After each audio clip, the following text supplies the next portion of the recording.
प्यारे मसीह विश्वासियों, जय यीशु की। प्रस्तुत है 7 जनवरी 2021 के बाइबल पाठ। पहला पाठ योग के ग्रंथ अध्याय 7 पद संख्या 1 से 4 और 6 से 7 तक से लिया गया है। क्या इस पृथ्वी पर मनुष्य का जीवन सेना की नौकरी की तरह नहीं?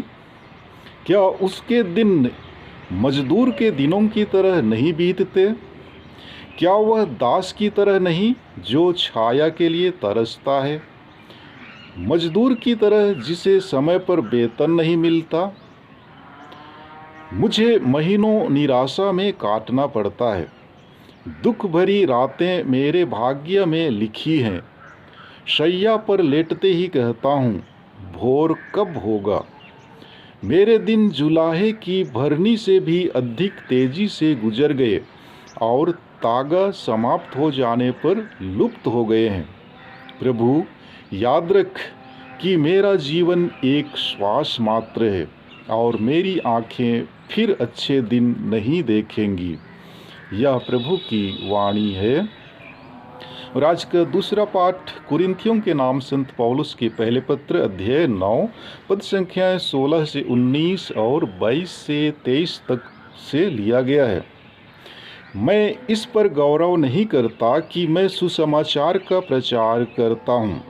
मुझे तो ऐसा करने का आदेश दिया गया है।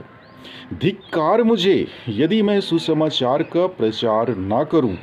यदि मैं अपनी इच्छा से यह करता तो मुझे पुरस्कार का अधिकार होता, किंतु मैं अपनी इच्छा से यह नहीं करता। मुझे जो कार्य सौंपा गया है मैं उसे पूरा करता हूँ। तो पुरस्कार पर मेरा कौन सा दावा है? वह यह है कि मैं कुछ लिए बिना सुसमाचार का प्रचार करता हूँ और सुसमाचार संबंधी अपने अधिकारों का पूरा उपयोग नहीं करता। सब लोगों से स्वतंत्र होने पर भी मैंने अपने को सबों का दास बना लिया है, जिससे मैं अधिक से अधिक लोगों का उद्धार कर सकूं।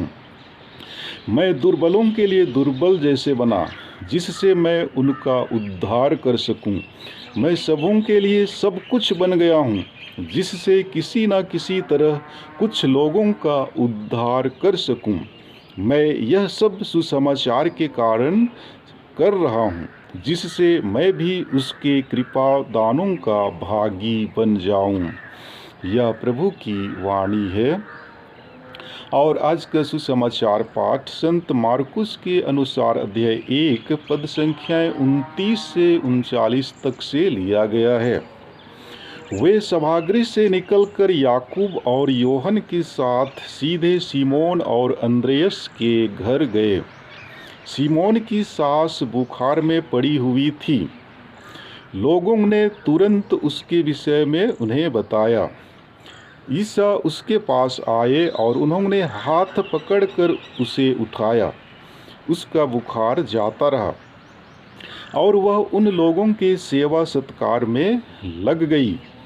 संध्या समय सूरज डूबने के बाद लोग सभी रोगियों और अपदूतग्रस्तों को उनके पास ले आए। सारा नगर द्वार पर एकत्र हो गया। ईसा ने नाना प्रकार की बीमारियों से पीड़ित बहुत से रोगियों को चंगा किया और बहुत से अपदूतों को निकाला। वे अपदूतों को बोलने से रोकते थे, क्योंकि वे जानते थे कि वह कौन है। दूसरे दिन ईसा बहुत सवेरे उठकर घर से निकले और किसी एकांत स्थान जाकर प्रार्थना करते रहे। सीमोन और उसकी साथी उनकी खोज में निकले। सीमोन और उसके साथी उनकी खोज में निकले और उन्हें पाते ही यह बोले, यह सब लोग आपको खोज रहे हैं। ईसा ने उन्हें उत्तर दिया, हम आसपास के कस्बों में चलें, मुझे वहाँ भी उपदेश देना है, इसलिए तो आया हूँ। और वे उनके सभागृह में उपदेश देते और अपदूतों को निकालते हुए सारी गलीलिया में घूमते रहते थे। यह प्रभु का पवित्र सुसमाचार है। प्यारे मसीह विश्वासियों, आज के पहले पाठ में धर्मी योब का नमूना हमारे सामने रखा गया है। योब ने अपने जीवन में दुख और पीड़ा का बहुत ही ज़्यादा अनुभव किया था। उन्हें दिन काटना मुश्किल लगता था, रात को भी उन्हें चैन की नींद नहीं आती थी। वह निराश होकर कहते हैं, मेरी आंखें फिर अच्छे दिन नहीं देखेंगी। योब एक प्रकार से हम में से प्रत्येक का अनुभव बताते हैं। हम भी तो कभी कभी पीड़ा से कराहते हैं और जीवन से निराश हो जाते हैं।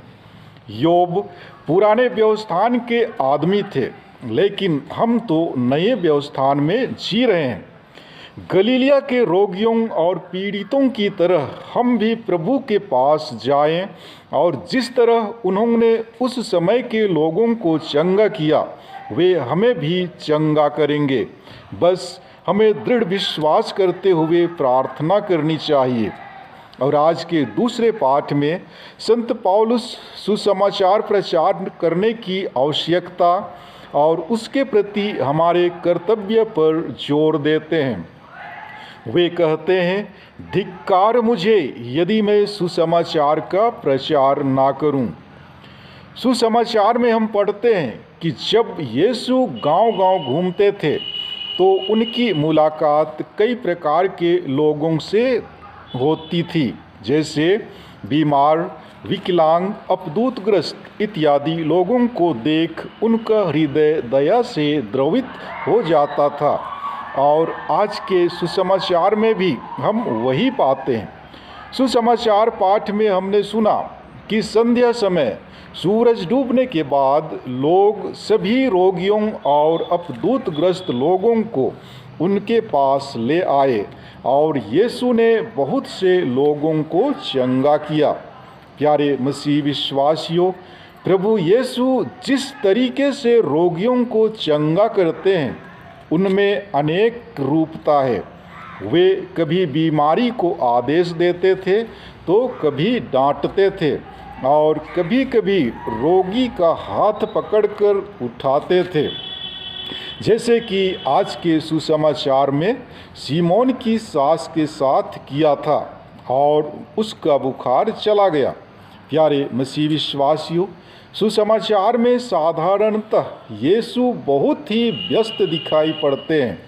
वे लोगों को ईश्वर का वचन सुनाते हैं, बीमारों को चंगा करते हैं, पर इन सब व्यस्तताओं के बावजूद उसकी सबसे बड़ी विशेषता यह है कि वे अपने आप को इन सबों से अलग कर प्रार्थना में विलीन हो जाते हैं, जो कि उनकी शक्ति का रहस्य है। क्या हमने कभी अपने आप को प्रार्थना में इतना विलीन किया है कि हमें बाहरी आहटों का पता ही ना चले?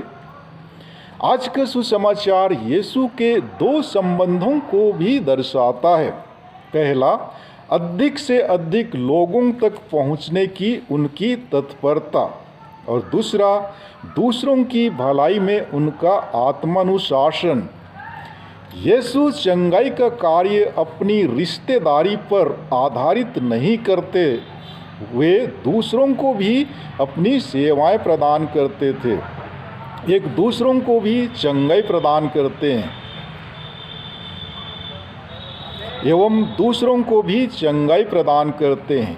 यही नहीं, संध्या हो जाने के बावजूद वे रोगियों और अपदूतग्रस्तों से मुलाकात करते हैं, पर इन सब के बावजूद भी वे अपना ध्यान ईश्वर पर केंद्रित रखते हैं। इसीलिए तो वे प्रार्थना में अपना समय बिताते हैं। ऐसे में शिष्य उनसे कहते हैं, सब लोग आपको खोज रहे हैं।